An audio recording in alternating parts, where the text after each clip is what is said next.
Assalamualaikum warahmatullahi wabarakatuh. Halo semuanya.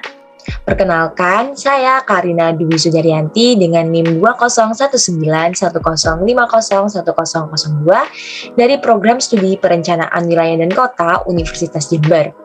Pada kesempatan kali ini, saya akan mereview terkait materi-materi kependudukan.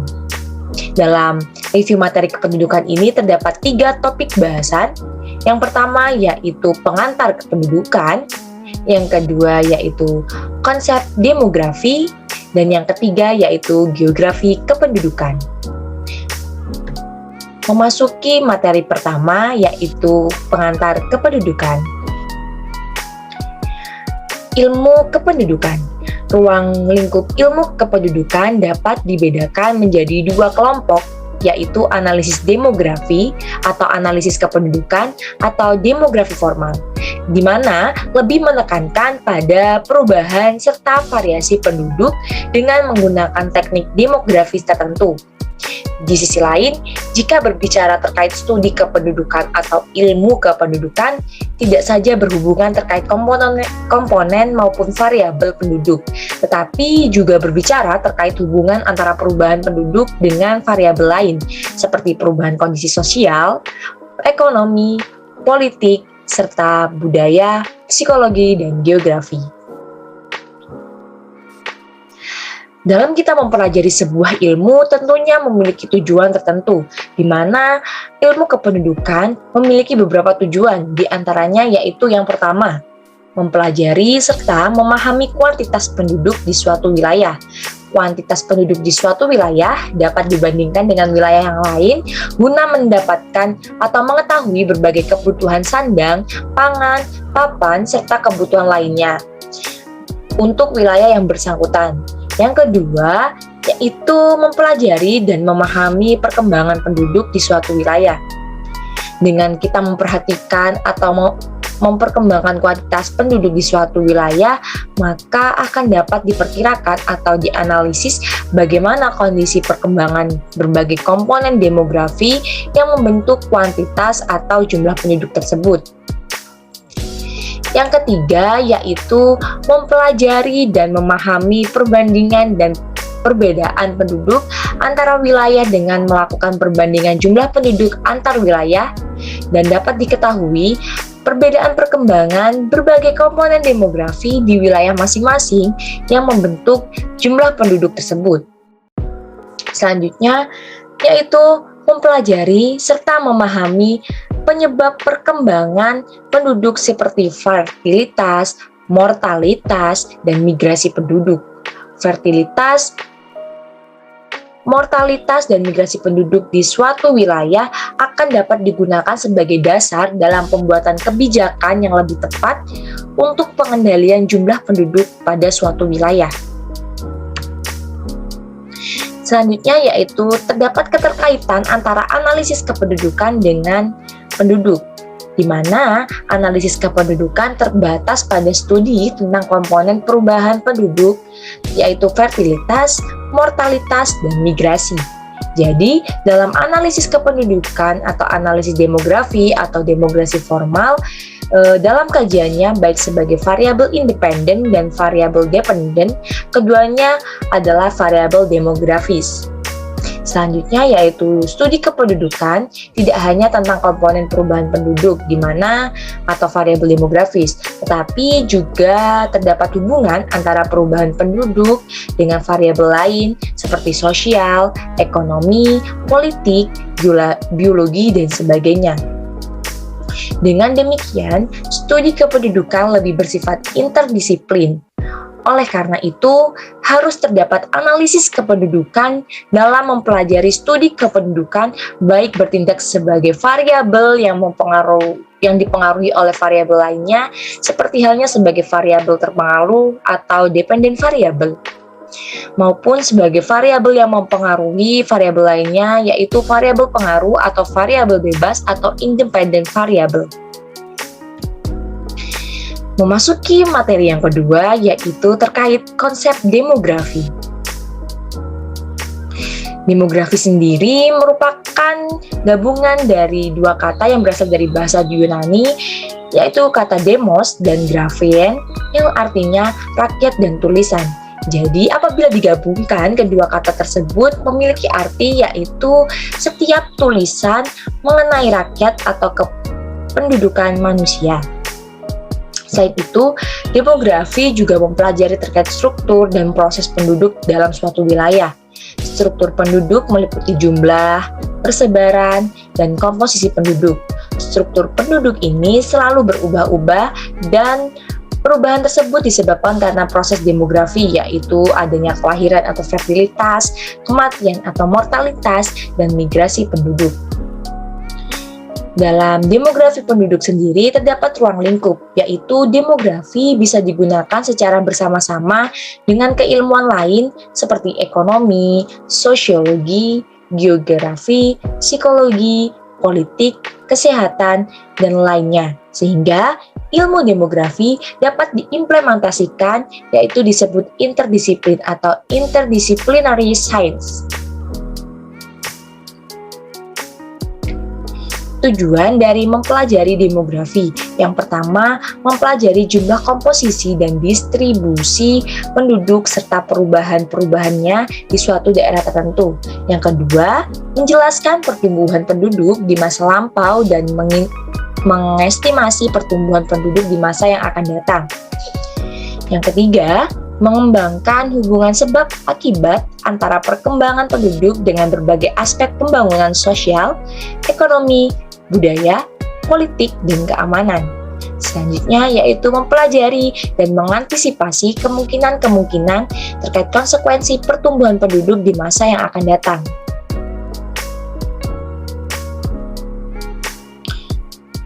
Berikut merupakan beberapa teori-teori kependudukan. Yang pertama yaitu aliran Malthusian dan Neo-Malthusian.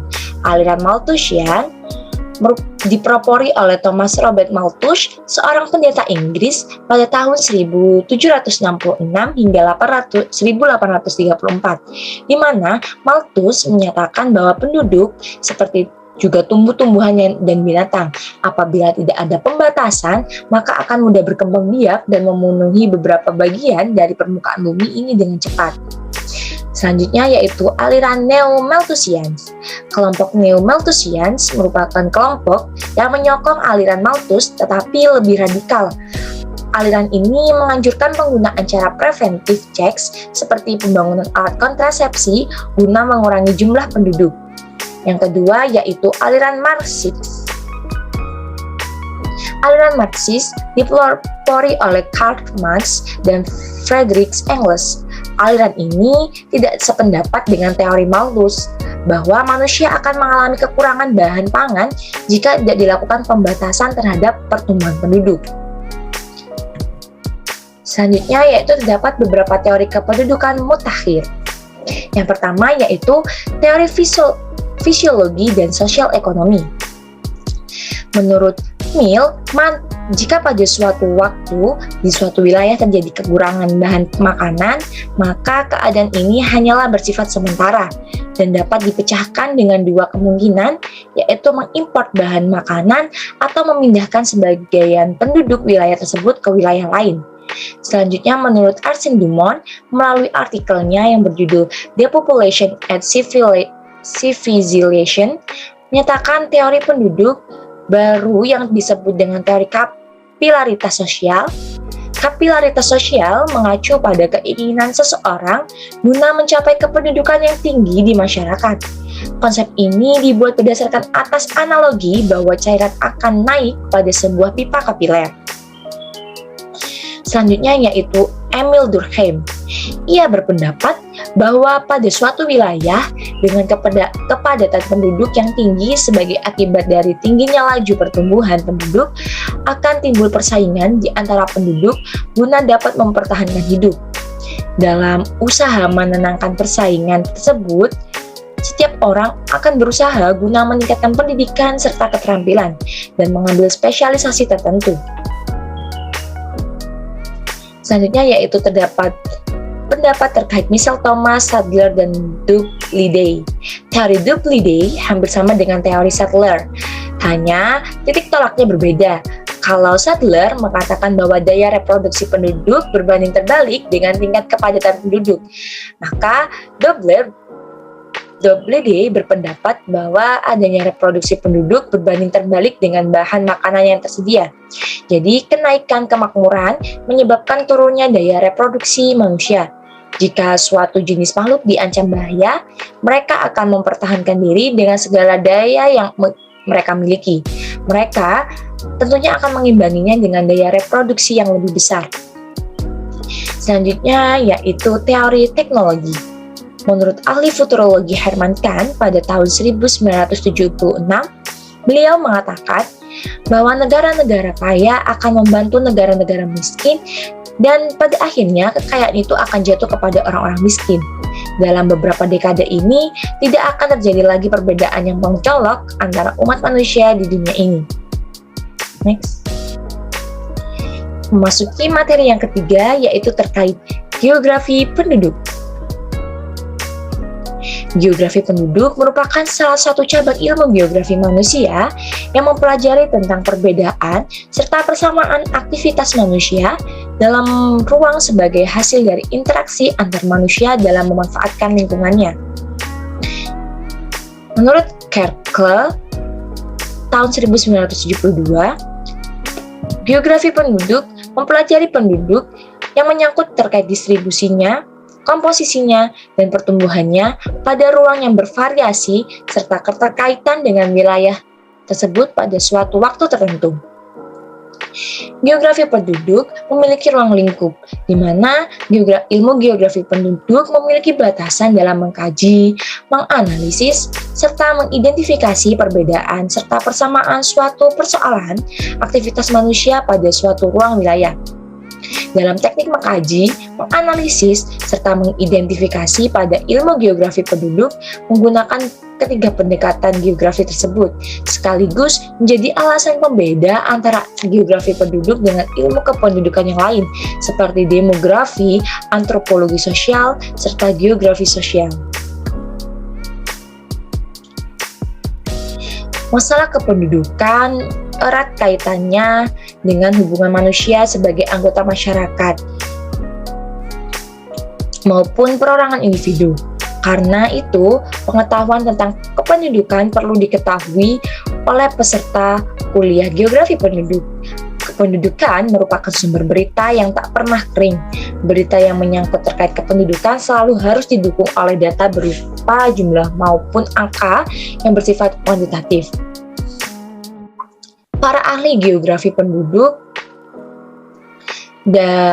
atau demografi yang banyak menggunakan data-data sensus, survei, serta catatan kelahiran dan kematian guna dibentuk menjadi angka-angka rasio serta statistik lainnya dan dapat dianalisa dengan berdasarkan pada beberapa pendekatan demografi, di mana dalam perolehan data penduduk ini dapat dilakukan melalui 3 tahapan. Yang pertama yaitu sensus penduduk, yang kedua yaitu survei penduduk, dan yang ketiga yaitu registrasi penduduk. Berdasarkan penjelasan yang sudah dijelaskan sebelumnya, terdapat 3 perbedaan. Yang pertama yaitu dalam ilmu kependudukan membahas terkait hubungan antara variabel demografi dengan sistem lain. Sedangkan dalam demografi penduduk merupakan studi yang membahas terkait hubungan antar variabel. Dan yang terakhir yaitu geografi penduduk merupakan sebuah studi yang mempelajari terkait sebaran serta dinamika pola demografi penduduk di bumi. Selanjutnya, jika sebelumnya terdapat perbedaan, maka pada kali ini terdapat persamaan terkait ketiga materi yang sudah dijelaskan sebelumnya. Yang pertama yaitu demografi merupakan studi yang mempelajari terkait dinamika maupun perubahan yang terjadi pada penduduk. Dan geografi penduduk merupakan sebuah studi yang mempelajari terkait penduduk yang berfungsi sebagai suatu kumpulan, bukan mempelajari penduduk sebagai suatu individu. Itulah tadi merupakan penjelasan singkat terkait ilmu kependudukan, geografi penduduk, serta demografi penduduk.